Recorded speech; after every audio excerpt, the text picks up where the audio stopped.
'Twas the night before Christmas. I just don't remember. My lawyer thinks it was late in December. The salami was hung in the cellar to dry, along with Giuseppe and that other fat guy.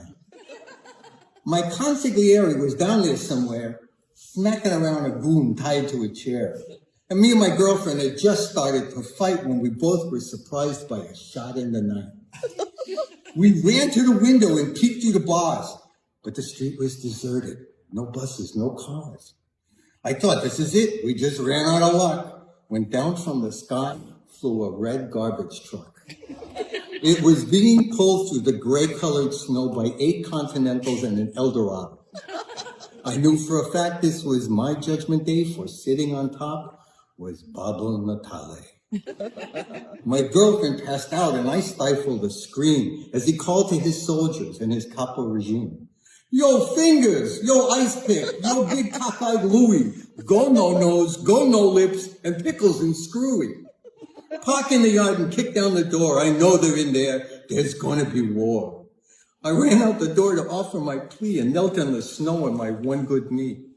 Oh, please, Don Natale, you're welcome inside. If you just want to parlay or maybe to hide, your personal safety I will guarantee. Let me pour you a nice glass of red Chianti.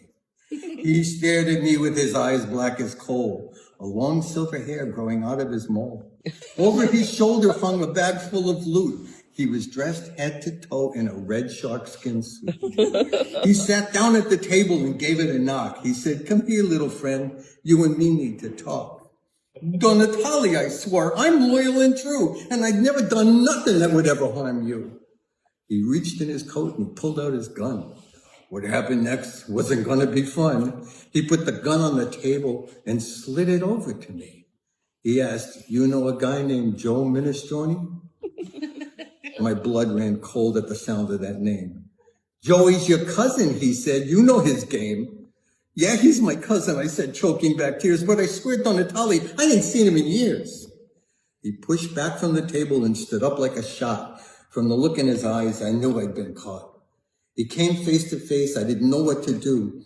His breath smelled of garlic and tiramisu.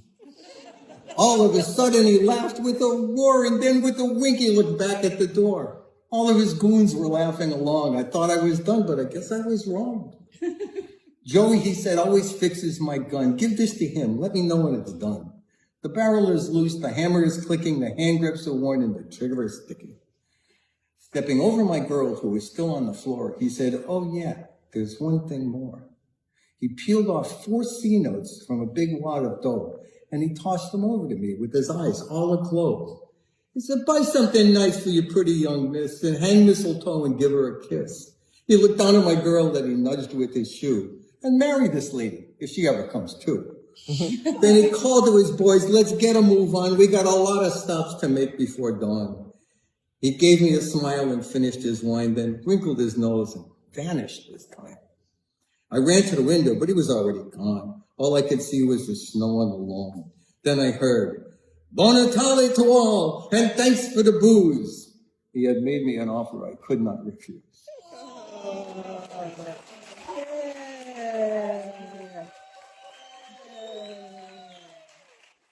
Yeah.